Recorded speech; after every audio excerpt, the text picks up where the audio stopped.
नमस्कार। जब भी हम बाइबल के महान भविष्यद्वक्ताओं के बारे में सोचते हैं तो जहन में एलिजा, यशाया, यिर्मयाह जैसे नाम आते हैं, है ना? लेकिन क्या कभी सोचा है कि खुद यीशु की नज़र में सबसे महान कौन था? आज हम उसी एक असाधारण शख्सियत की कहानी में गहराई से उतरने वाले हैं। तो सवाल यही उठता है कि इतने सारे महान भविष्यद्वक्ताओं में से आखिर वो एक कौन है जिसे सबसे बड़ा कहा गया। ये एक ऐसा सवाल है जिसका जवाब हमें सीधे कहानी के दिल तक ले जाता है। और देखिए, इसका जवाब किसी और ने नहीं बल्कि खुद यीशु मसीह ने दिया था। उन्होंने एकदम साफ शब्दों में कहा कि यूहन्ना बपतिस्मा देने वाले से बड़ा कोई पैदा ही नहीं हुआ।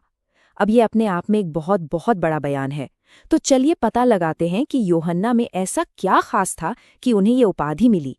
आज की हमारी इस पड़ताल में हम पहले तो यही जानेंगे कि उन्हें सबसे बड़ा क्यों कहा गया। फिर उनके जन्म और उसके पीछे के अनोखे मकसद को समझेंगे। हम ये भी देखेंगे कि कैसे वो बिना डरे राजा के सामने खड़े हुए और अपनी जान दे दी। और फिर उस एक ऐतिहासिक पल को एनालाइज करेंगे जब उन्होंने यीशु को बपतिस्मा दिया।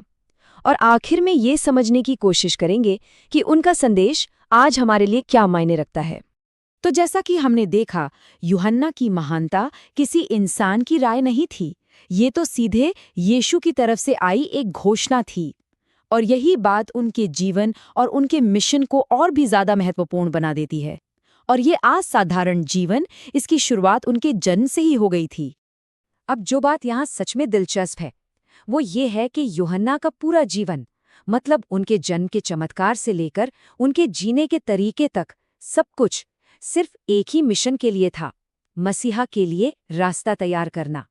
देखिए, उनकी कहानी ही एक चमत्कार से शुरू होती है। उनका जन्म एक ऐसी माँ से हुआ जो काफी उम्रदराज थी और जिन्हें संतान होना लगभग नामुमकिन माना जाता था। ये घटना अपने आप में एक बहुत बड़ा इशारा थी कि ये कोई आम बच्चा नहीं है, बल्कि किसी खास मकसद के लिए भेजा गया है। और उनका रहन सहन वो भी बिल्कुल हटके था। जरा सोच कर देखिए, एक तरफ जहां लोग आराम से घरों में रह रहे हैं, अच्छे कपड़े पहन रहे हैं और रोज का खाना खा रहे हैं, वहीं दूसरी तरफ यूहन्ना थे रेगिस्तान में। उनके कपड़े ऊंट के बालों से बने हुए और खाना टिड्डियां और जंगली शहद। ये जो कठोर जिंदगी थी ना, ये असल में पुराने भविष्यद्वक्ता एलिजा की एक झलक देती थी। और ये सब उनके उस बड़े मिशन के लिए एक तरह की तैयारी थी, एक डिवाइन ट्रेनिंग। लेकिन यूहन्ना हमेशा के लिए उस रेगिस्तान के अकेलेपन में नहीं रहे। उनकी वो तैयारी अब पूरी हो चुकी थी और अब वक्त था एक ऐसे सार्वजनिक मिशन का जिसमें जबरदस्त हिम्मत की जरूरत पड़ने वाली थी। यूहन्ना सिर्फ एक तपस्वी नहीं थे, बल्कि एक बेहद निडर प्रचारक थे। उन्होंने बिना किसी डर के पछतावा का संदेश दिया।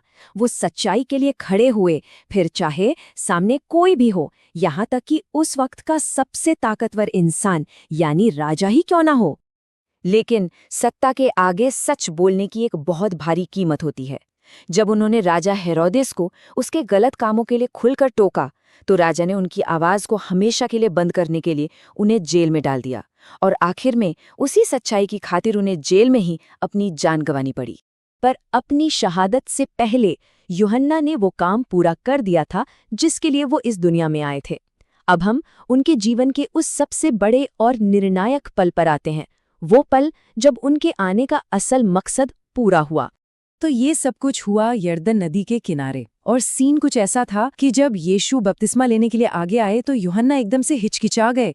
उन्होंने बड़ी विनम्रता से कहा कि मैं तो इस लायक ही नहीं हूँ। लेकिन यीशु ने जोर दिया और कहा कि सारी धार्मिकता को पूरा करना जरूरी है। तो यूहन्ना ने उन्हें बपतिस्मा दिया और बस उसी पल ये साफ हो गया कि यहाँ कोई बड़ी दिव्य योजना काम कर रही थी, क्योंकि जो इसके बाद हुआ वो सचमुच असाधारण था।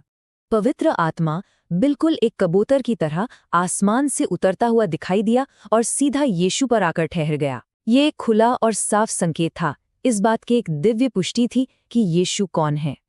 और फिर उस दिव्य संकेत के साथ ही स्वर्ग से एक आवाज गूंजी जिसने ये ऐलान किया, ये मेरा प्रिय पुत्र है जिससे मैं बहुत प्रसन्न हूँ। बस यही यूहन्ना के मिशन का शिखर था, पूरी दुनिया से मसीहा का परिचय कराना। तो यूहन्ना की ये पूरी कहानी सिर्फ एक ऐतिहासिक घटना बनकर नहीं रह जाती। सबसे अहम सवाल तो ये है कि ये सब आज हमारे लिए क्या मायने रखता है। चलिए इसके असल संदेश को समझने की कोशिश करते हैं।